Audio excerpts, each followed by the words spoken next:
Продължаваме. Господин Massimo Andriolo, директор на Excel Център, Италия, представител за Европа на Global Innovation Management Institute, Boston.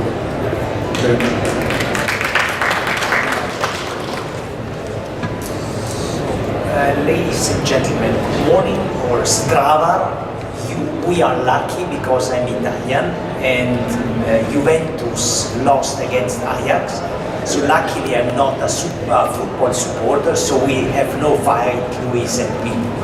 So we are fine. So great to be here again in Sofia. Thanks a lot to Dimitra and Cluster. And you will hear in my speech many things that you heard in the other speeches today. Please don't take it as an overlap, but as a validation effect. I didn't know Luis before last night. I didn't know the lady from the European Union before, but I see that we are aligned on many things. So we are talking about smart cities, and let's see maybe a different perspective on smart cities that is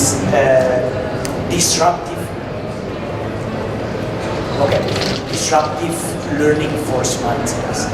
Now, I think that a smart or a wise city cannot avoid considering what is the backbone of the wealth and employment of many regions and cities.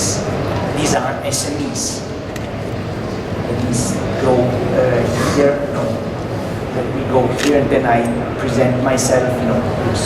So I have different slides. Why SMEs? Because in Europe, the European Union, according to my knowledge, 99.something% of companies are SMEs.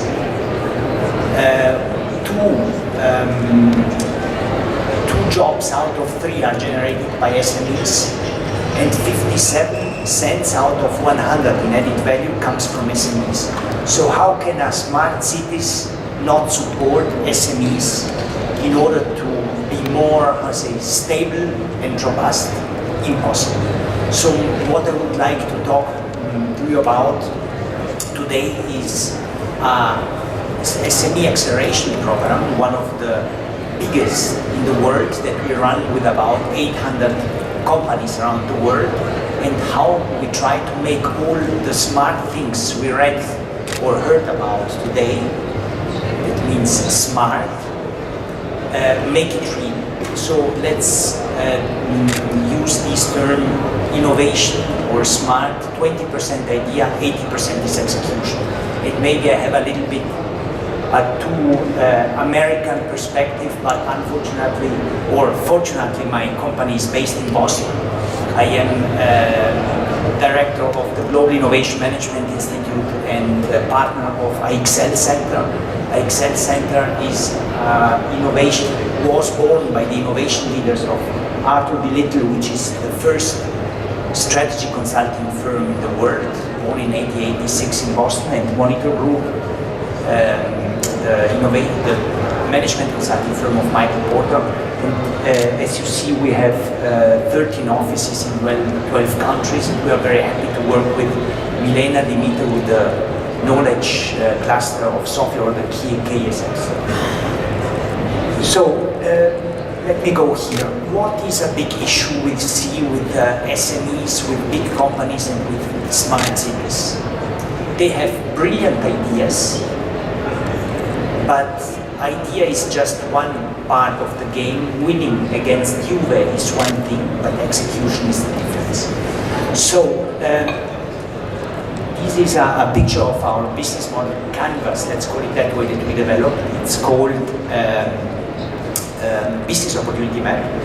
And in order to make innovation real, you must be good at collecting dots, but then also to connect dots into concepts.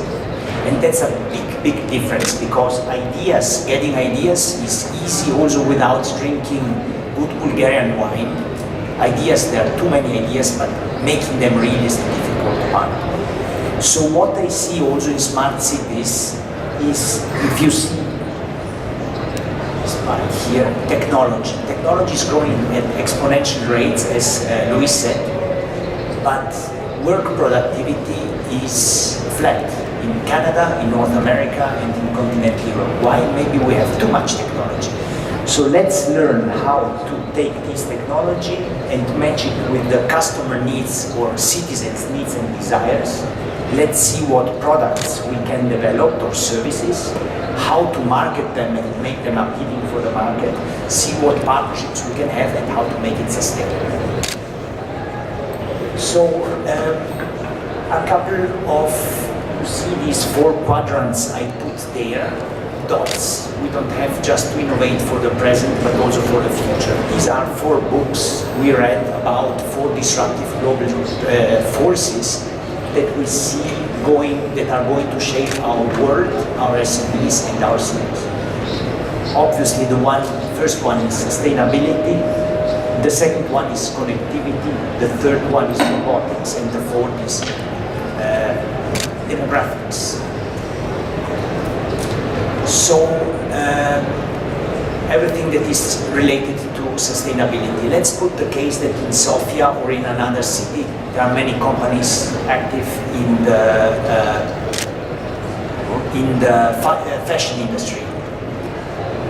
You know that millennials think very differently than I do. I'm 45 years old and sometimes I really struggle understanding what they do. The fashion industry is the second one most polluting after the oil industry, and youngsters or Y generation is starting by snobbing the fast fashion industry. So what happens if the smart city doesn't help this company to find new fields of play to understand what if and what's next? They will have a problem with employment, with wealth, with taxes. So the city must be smart in helping these SMEs. Food, city. You know that Bill de Blasio, the mayor of New York City, will start in September to introduce the meat-free Monday in public schools in the New York City state or area. So what is going very good?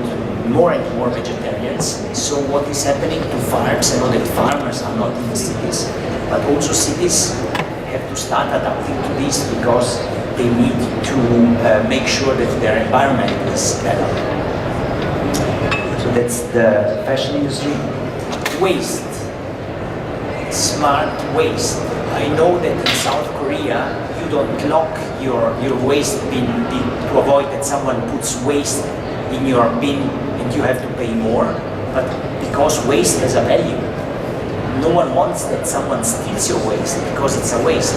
It's a value. So I think that also here with many things are going to change. Connectivate. I spoke to Marionella yesterday and she told me that her nephew is 2 years old and this is the centennials. They grow with their smart devices. They know what to do it. They have in average 5 screens. And I had a very hard time explaining to my father-in-law, he's from Bavaria but lives in the United States, that one political party in Italy, Movimento 5 Stelle, managed to go from practically 0 to 20% of votes within 1 year using social media. So a smart city that doesn't take care also of all these social media and so on, very likely from a political point of view, can face instability and problems. What is going to happen with these Y generation or centennials who don't want to wait, they want to go directly to have everything now, what they need, the sharing economy. So what we see in the future is much more structured value chains. The intermediaries are going to disappear. So if I have something, I take something. If I have a need, I go to someone who can provide me with a solution. Airbnb manages more rooms now in New York City than the sum of all the traditional hotels. So a smart city that doesn't take care of these trends and they are active in tourism, maybe they could face a problem. They have to look, see what if and what's next.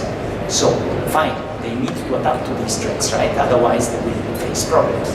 They need to be not smart, but wise, as you said.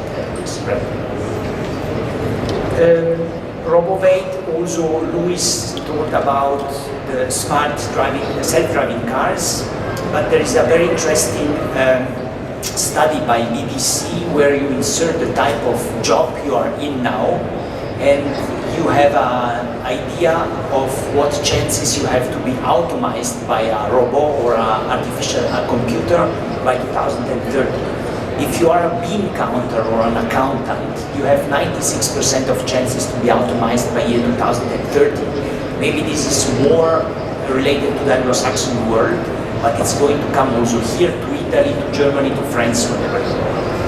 So a smart city who doesn't take care of that, new jobs that are lost, very likely due to digitalization, which is from my perspective very good, and I don't see it as man versus machine, but man with machine. So I think that the city is not smart. Robots, these guys, I think that 20% of the population now is, the cost of aging for cities will be about 27% of GDP in year 2070. A smart city that doesn't take in consideration the trend of aging population is not a smart or a wise city. And they need to provide infrastructure also for these guys.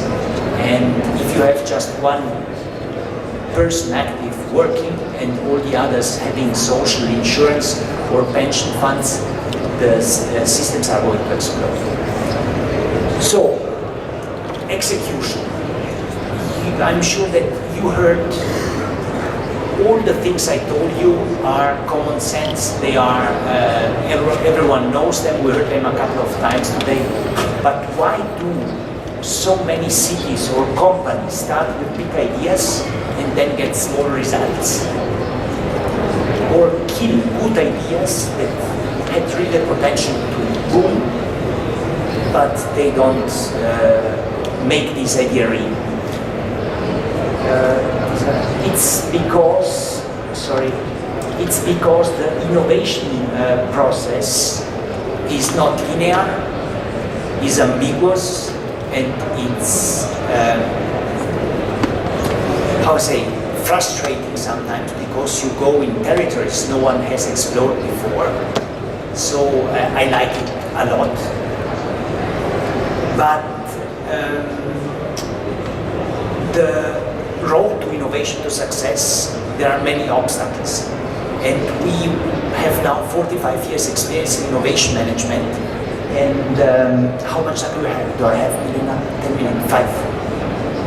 Okay, no I don't.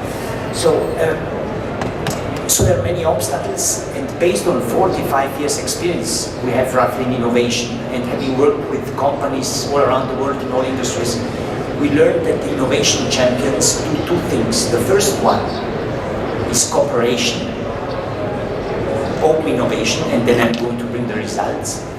And then 20% idea, 80% is execution. They have robust or simple but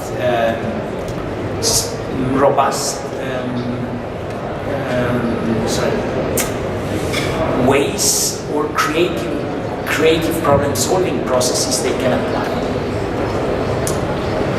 So what's happened? A couple of years ago, in 2014, a region in Latin America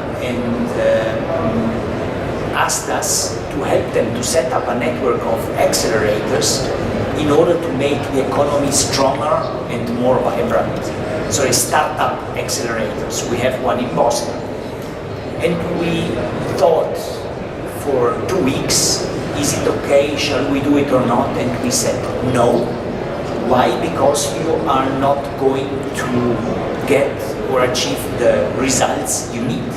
You need a stronger a robuster and more vibrant economy. You're not going to get it through startups.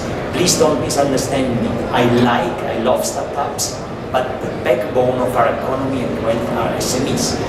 So we proposed then to set up these, we call it 10X SME Acceleration Program, which is based on 3 pillars. The first one is create passion and urgency to think and act differently.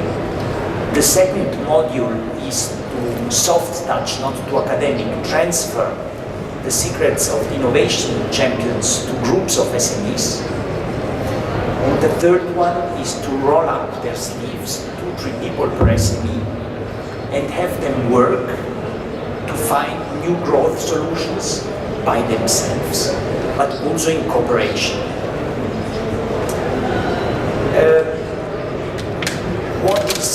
What did we find out? It's that sometimes there is a strong envy between SMEs. If I put 2 SMEs which compete in the same city or region, in the same room, they are not going to work together. So we started with a very thoughtful process of identifying the right SMEs through innovation diagnostic system where we test and find out the strengths and weaknesses of each firm. We then have a process of selecting companies in adjacent areas so they can cooperate and integrate, and then we want a commitment from them. They have also to put up some money, otherwise they are just there sucking funds without the power and the, how can I say, the drive to really go through the program. So we started in 2014 with 15 companies, and now we accelerate every year 800 SMEs, especially in Latin America, North America, in the Middle East, and in Italy now. And what are the results of this acceleration program, which can be taken for SMEs as backbone of the wealth of smart cities? It's that 100% of companies, this is a sample of 120 SMEs we accelerated now in end of 2018. 100% of SMEs generated new ideas. 60% of these SMEs could implement the idea they generated. We created new orders for 20 million dollars. And if you take the money that the SME invested plus what was given to them as grant, we had a return on investment of 52%. So accelerating SME is not just a nice thing to do, but it delivers also value, it delivers results for the community, for the economy, for the city, for the region, and also for the families, and maybe also for those who have to vote the next government who helps them to grow and to create wealth. A couple of other learnings before I stop. We learned that city managers or entrepreneurs or SMEs embracing innovation have said it means they are curious to think what if and what's next, have 7 times greater chances for success. Let's go to point number 3. SMEs need to apply creative problem-solving processes because otherwise they struggle in taking value out of their innovations. A cooperation among different functions improve results of innovation projects by factor 3. The idea of there is a lone genius like Edison having the big boom idea is just a metropolitan, it's a story. He had 18 co-workers or researchers, Edison, when he invented his light bulb. The SMEs having at least 7 partnerships with external partners have 70% higher chances to generate successful innovations. And this is obviously also applicable for cities.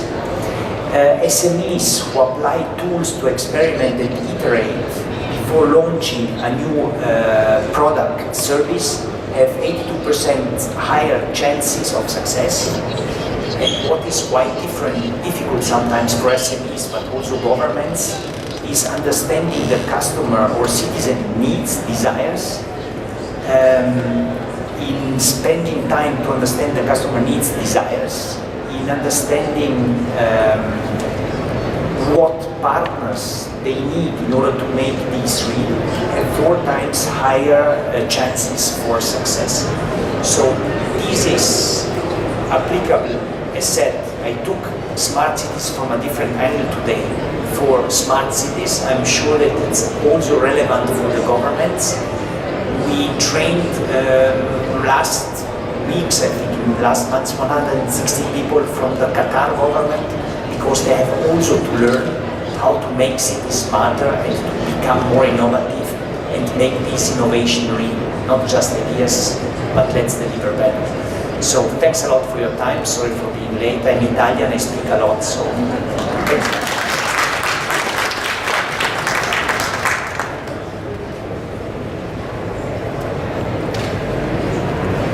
Много благодаря на Масимо Андриоло.